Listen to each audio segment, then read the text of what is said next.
दोस्तों इस वीडियो में हम बात करेंगे डेटा स्ट्रक्चर के बारे में। आर प्रोग्रामिंग में डेटा स्ट्रक्चर कैसे काम करता है। आप देख सकते हैं डेटा स्ट्रक्चर वो ऑब्जेक्ट होते हैं जो कि हमें डेटा मैनिपुलेट करने के लिए डेली बेसिस पर यूज़ करने होते हैं। आर प्रोग्रामिंग में यहाँ पर कई तरीके के डेटा स्ट्रक्चर्स हैं।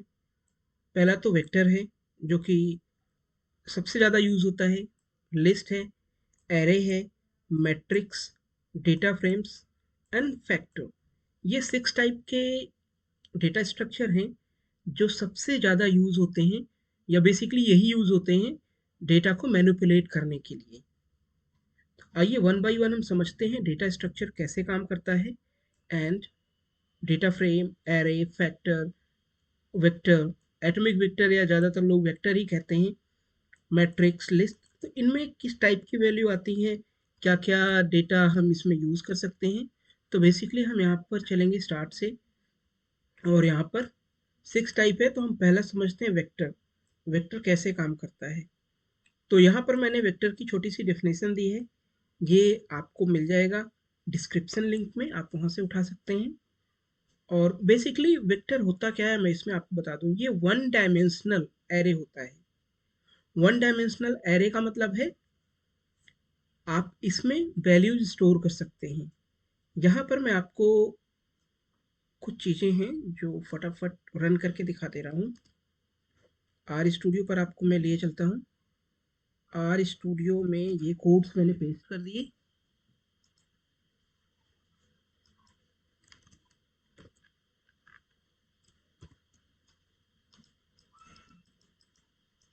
तो यहाँ पर मैं पेस्ट कर दूंगा।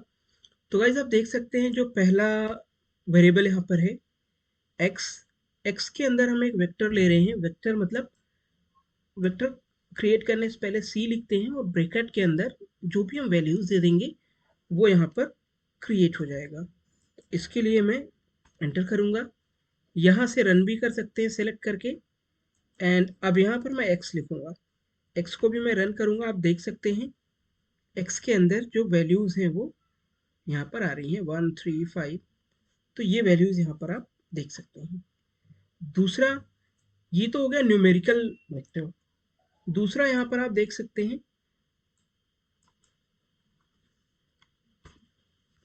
इसके अंदर जो वैल्यूज़ हैं, मैं वन बाय वन करता हूँ, थोड़ा सा इशू इसमें क्रिएट हो रहा है। तो दोबारा दूसरा वेक्टर है मेरा वाई। वाई को मैंने यहाँ पर पेस्ट किया। तो आप देख सकते हैं वाई के अंदर वैल्यूज़ क्या आ रही हैं।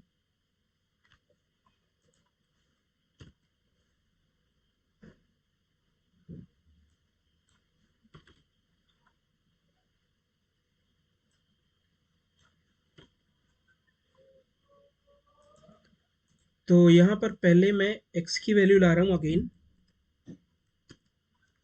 एक्स की वैल्यू ले आए और एक्स को अगर हमने प्रिंट कराया तो उसकी वैल्यू आप देख सकते हैं। अब मैं वाई की वैल्यू ले आऊँगा। वाई की वैल्यू में हमने क्या दे रखा है आप सिंपल समझ सकते हैं। ये मैंने कोड्स बना रखे हैं इसलिए मैं आपको यहाँ पर ज़्यादा टाइम ना वेस्ट करते हुए क्विकली दिखा रहा हूँ। तो वाई की वैल्यू में हमने फ्लोट वैल्यूज़ को या निगेटिव वैल्यूज़, फ्लोट वैल्यूज़ को यहाँ पर स्टोर किया है। ओके, तो हमने देखा न्यूमेरिक वैल्यू, फ्लोट वैल्यू, दो तरीके के वैल्यू ये ले सकता है। तीसरा अब हम चलते हैं, तीसरी वैल्यू जो हमारी होगी वो है स्ट्रिंग वैल्यू। स्ट्रिंग वैल्यू में हमने यहाँ पर दिया है कुछ एनिमल्स के name, dog, cat, horse, mouse.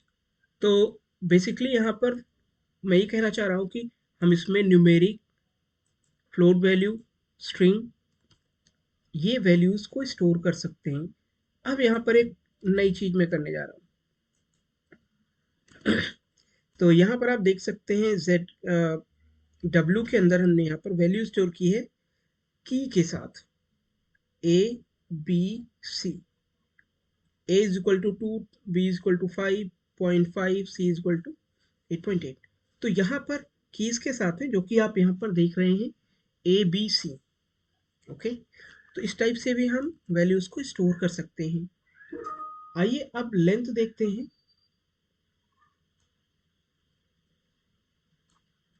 अगर मुझे लेंथ जानना है लेंथ क्या है डब्ल्यू की। तो ये देखिए लेंथ में दिखा रहा है 3, क्योंकि 3 वैल्यूज हैं, 1 2 3। आई होप वेक्टर क्या काम कर रहा है आप समझ गए होंगे। तो गाइस यहाँ पर हमने लेंथ देखा, लेंथ क्या है आर की 3 है। अब नेक्स्ट यहाँ पर हम टाइप करते हैं लेंथ, हमें देखना है एक्स की। तो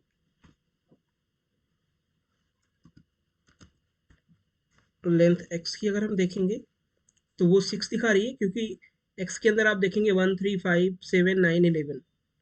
तो इट मीन्स जो लेंथ आ रही है वो करेक्ट आ रही है।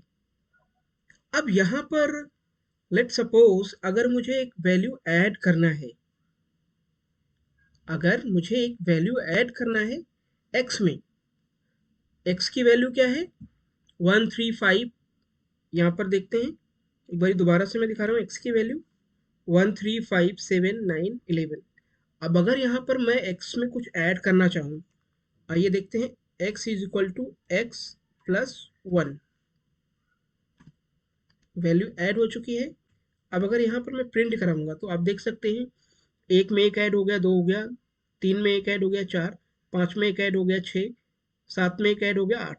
इस तरीके से वन वन ऐड कर चुके हैं हम। अगर हम इसी को डिलीट करना, सॉरी, मल्टीप्लाई करना चाहें या सब्ट्रैक्ट करना चाहें, कुछ भी करना चाहें, हम इसमें कर सकते हैं। लेट सपोज मेरे पास अगर दो वैल्यूज हैं ए एंड बी, और उसको मुझे अगर सी में ऐड करना है। गाइस दूसरा तरीका मैं आपको वेक्टर बनाने का बता दे रहा हूँ, कि जैसे यहाँ पर हम एक एक वैल्यू टाइप कर रहे हैं, अगर हमारे पास सीक्वेंशियल वैल्यूज हैं तो हम उसमें क्या कर सकते हैं, हम डायरेक्ट इसको 1 2 10 ये हमने कर दिया। ए को प्रिंट करा लेंगे, आप देख सकते हैं 1 से 10 तक की वैल्यू जो हमारी है यहाँ पर आ चुकी है। ठीक है, मैं इसको थोड़ा सा रिमूव करता हूँ ताकि यहाँ पर रिजल्ट आए। आप देख सकते हैं ए की जो वैल्यू है वो आ चुकी है 1 to 10। अब मैं एक वेरिएबल बना रहा हूँ B, B is equal to 5। Okay, अब अगर तीसरी वैल्यू सी में मैं ए प्लस बी कर दूं तो देखिए रिजल्ट क्या आएगा, C is equal to A plus B. ये देखिए, अब सी की वैल्यू अगर आप देखेंगे तो यहाँ पर 1 से 10 तक थी, अब सब में इसने क्या किया, 5 5 5 ऐड कर दिया, तो 6 7 8 सब में एक एक ऐड होता चला गया। ये गाइस अब यहाँ पर हम एक और छोटा सा फंक्शन बताने जा रहे हैं, बहुत इंपॉर्टेंट है। अब यहाँ पर आप देख सकते हैं R E P rape function मैंने लिखा है और 3 and 5 लिखा है। इसका क्या मतलब होता है, तीन, ये जो वैल्यू है इसको 5 बार रिपीट करना है। रेप का मतलब रिपीट होता है, 3 को 5 बार रिपीट करना है। ये देखिए 3 5 बार प्रिंट होके आ चुका है। अगली वैल्यू है 1 2 3, यहाँ ये 1 2 3 आएगा और इसको 3 बार करना है, 1 2 3 1 2 3 1 2 3। ये देखिए 1 2 3 1 2 3 1 2 3। अब एक एक वैल्यू अगर मुझे 3 3 बार करना है एक ही साथ, तो वो कैसे करेंगे, यहाँ पर हम देंगे ईच फंक्शन, 1 2 3 ईच, 1 1 1 2 2 2 3 3 3। इस तरीके से हम रेप फंक्शन को यूज कर सकते हैं। गाइज ये मैं आप लोगों को प्रोवाइड कर दूंगा, आपको डिस्क्रिप्शन में मिल जाएगा।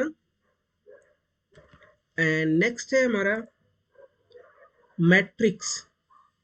तो गाइज मैट्रिक्स क्या होता है, matrix 2 dimensional rectangular data set होता है जिसको हम मैट्रिक्स कहते हैं।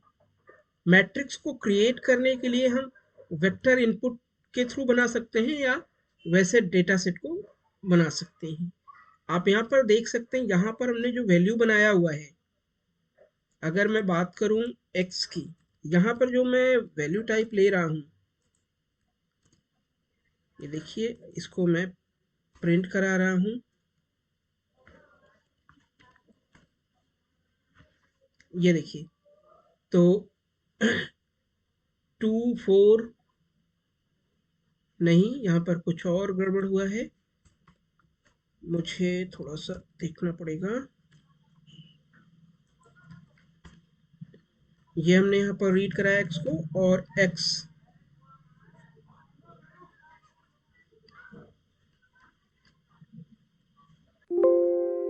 सो गाइज यहाँ पर मैंने एक जो वेरिएबल बनाया है x मैट्रिक्स के लिए, एंड x की वैल्यू आप देख सकते हैं 1 से 6 तक की वैल्यू है n row is equal to 2, n column is equal to 3। इसका मतलब है 2 रो और 3 कॉलम चाहिए। तो पहले रो में 1 2 3 आ गया, सॉरी पहले रो कॉलम में 1 2, दूसरे कॉलम में 3 4, तीसरे कॉलम में 5 6। इस तरीके से वैल्यू आई है मैट्रिक्स में, देख सकते हैं 2 डायमेंशनल एरे है। अब यहाँ पर एक और वेरिएबल बना रहे हैं ए नाम से, स्टोर कर दिया। ए के अंदर की वैल्यू अगर आप देखेंगे 1 to 9 हमने दिया है। अब 3 कॉलम 3 रो चाहिए, तो 1 2 3 4 5 6 7 8 9 इस तरीके से ये वैल्यू आ रही है। तो आप देख सकते हैं ये कितना इजी है, इसमें कोई चैलेंज नहीं आना चाहिए। अब यहाँ पर एक और तरीके से हम बना रहे हैं, ये सारे एग्जांपल्स मैं आपको कमेंट में डाल दूंगा, डिस्क्रिप्शन में आप मिल जाएगा, और मुझे लगता है कि इससे आप काफ़ी हेल्प मिलेगी प्रैक्टिकल करने में, प्रैक्टिस करने में। तो गाइस यहाँ पर आप देख सकते हैं, यहाँ पर 1 से 3 और 4 से 6 और 5 से 7 इस तरीके का हमने यहाँ पर 3 वैल्यू बनाया हुआ है। एंड ये वैल्यूज किस लिए हैं? सी बाइंड, कॉलम बाइंड के लिए हैं।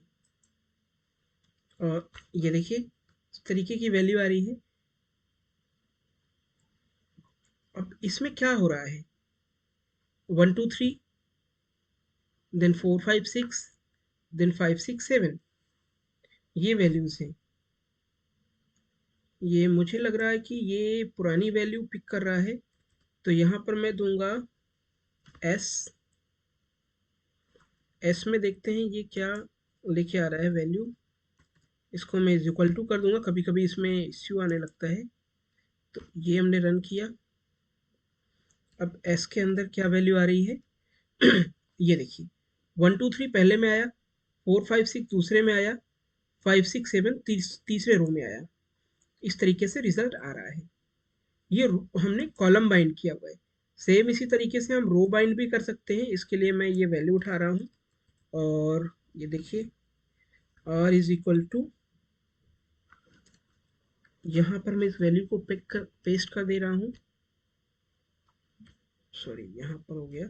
यहाँ से भी रन कर सकते हैं, इस विंडो से भी, बट मुझे ये विंडो ज़्यादा बेटर लगती है, ये मेरी प्रेफरेंस है। तो ये हमने किया।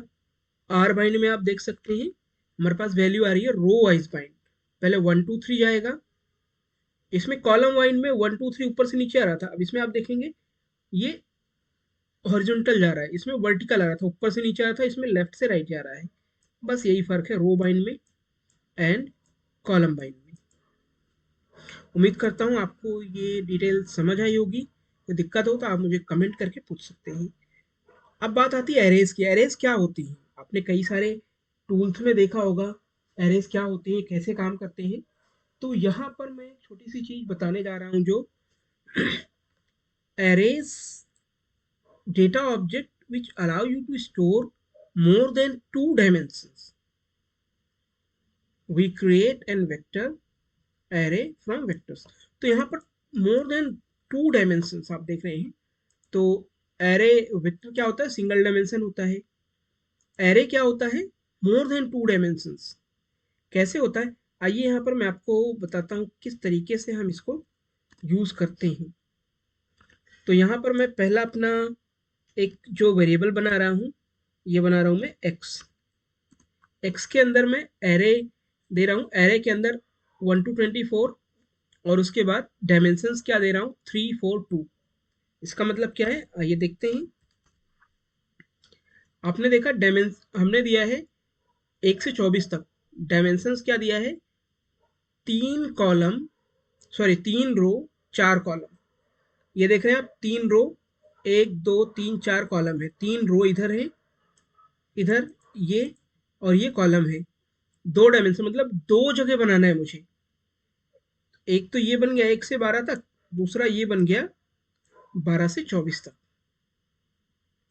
ओके जी, अब क्या है, आइए एक y का भी देख लेते हैं। हमने यहाँ पर y दिया, y में हमने क्या दिया है 1 to 5। y की वैल्यू अगर अब यहाँ पर रीड की जाए तो क्या रही है 1 to 5। यहाँ पर देख सकते हैं। अब मैं इस वैल्यू को z के अंदर डालूंगा। कैसे, 1 to 5 को अगर मैं डायमेंशंस में डाल दूं और बोल दूं 5 डायमेंशन चाहिए तो क्या रिजल्ट आएगा। गाइज ये hit and trial methods use किए जाते हैं जहां पर आपको कंफ्यूजन हो बेटर समझने के लिए। तो इसने क्या किया, 5 डायमेंशन बना दिए, 1 2 3 4 5। क्यों, क्योंकि एक एक के लिए बना दिया इसने। अब यहां पर एक छोटी सी बात है, तो मैं यहां पर टेस्ट कर रहा हूं z is equal to Y. अभी क्या कह रहा है, हाँ जी है।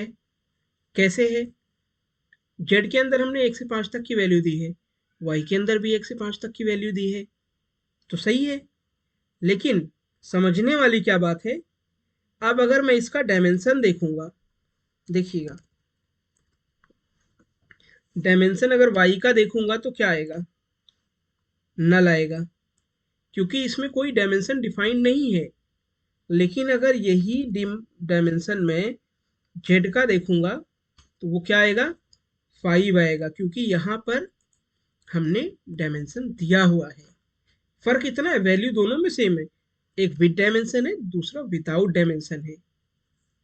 तो आई होप आप ये लॉजिक समझ रहे होंगे। चलते हैं अगले लॉजिक पर, और यहाँ पर मैं आपको देखिएगा बहुत ज़रूरी चीज़ बताने जा रहा हूँ। एक वेक्टर 1 बनाया, दूसरा वेक्टर 2 बनाया, देख सकते हैं। अब इसमें हम क्या कर सकते हैं, अब मैं इसको एक एरे में ले रहा हूँ, दोनों वेक्टर्स को एक एरे में ले रहा हूँ। एरे के अंदर आप देख सकते हैं vector 1 vector 2, 3 dimension, 3 row 3 column and 2 dimension. ये देखिए, ये हमने ले लिया। अब इसको हम प्रिंट कराएंगे। प्रिंट में क्या हुआ, पहला क्या आया 135, 135 ये आ गया। दूसरा क्या आया 10 11 12 13 14 15, ये आ गया। तो ये पूरा हो गया, पहले लाइन में इसमें दे दिया, 2 3 ये दे दिया कॉलम। अब क्या है, 2 डायमेंशन बनाना है तो इसको इसने रिपीट कर दिया, क्योंकि आगे की वैल्यू मिली नहीं। इस तरीके से ये काम करता है। अब बात आती है फैक्टर की। फैक्टर कैसे काम करता है, factor is a variable that can make one of finite number. इसमें आपको बहुत ज़्यादा घबराने की ज़रूरत नहीं है, ये बहुत ही आसान है, बहुत ईजी है। मैं एक छोटा सा एग्जांपल दूंगा, इससे आप बहुत आराम से समझ जाओगे।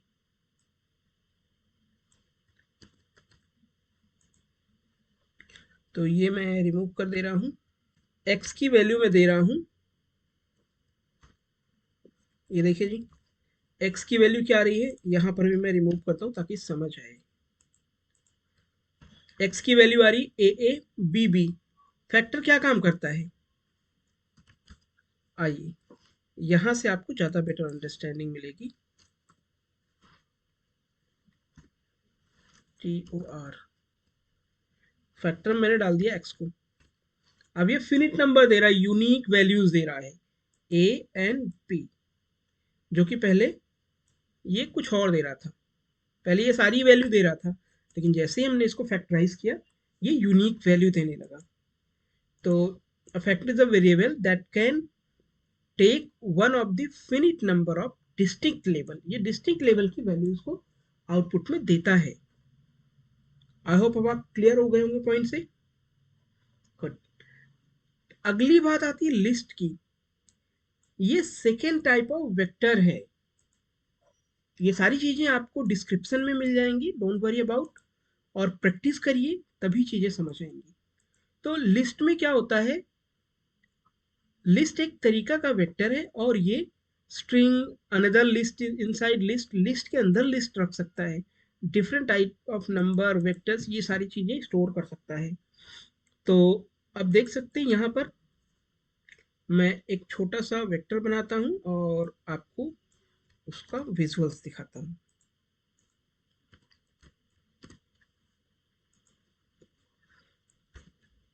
वेक्ट मैंने दिया, दूसरी लाइन में मैं दे रहा हूँ 4 वेक्ट। पहले में हमारा न्यूमेरिक है, दूसरे में कैरेक्टर है, तीसरे में मैं ट्रू एंड फॉल्स दे रहा हूँ, चौथे में मैं अब इनका आउटपुट लेते हैं। देखो हमने यहाँ पर 3 तरीके के value the, numeric, alpha and Boolean. अब इनका मैं आउटपुट लिस्ट बनाता हूँ।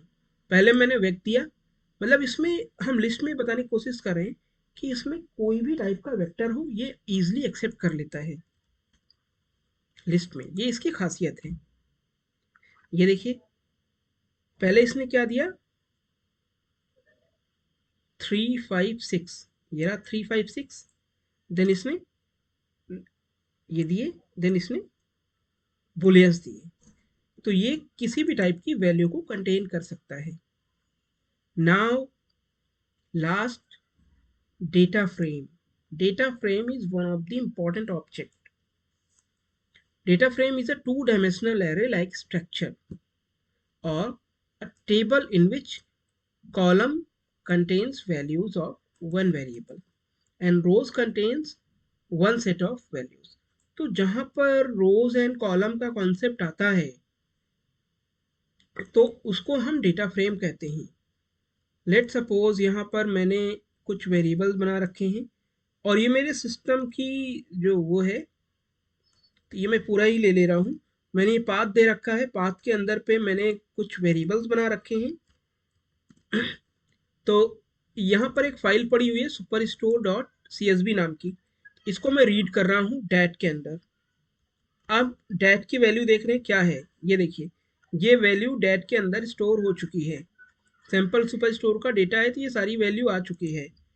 अब यहाँ पर मैं जाता हूँ, इसका हेड देखता हूँ, हेड में क्या आएगा। हेड में टॉप 5 वैल्यूज 6 वैल्यूज आ रही हैं, row ID, order date, ship date, तो ये सारी डिटेल आ रही है। सेम अगर मैं जाऊँ टेल में जाऊँ तो टेल में ये सारी वैल्यूज आ रही है। तो ये बेसिकली सबसे इम्पॉर्टेंट पार्ट है, और जब भी आप किसी डेटा सेट पर काम करते हैं तो इसी तरीके से आप डेटा को इंपोर्ट कर लेते हैं और उस पर आप काम करते हैं। इसमें कई तरीके का डेटा हम स्टोर करके उस पर काम कर सकते हैं। तो उम्मीद करता हूँ दोस्तों आपको ये वीडियो पसंद आई होगी, और कोई कमेंट है, कोई क्वेश्चन है तो आप मुझे कमेंट करके ज़रूर बताएं। मेरे साथ बने रहने के लिए इस वीडियो में बहुत बहुत धन्यवाद दोस्तों आपका।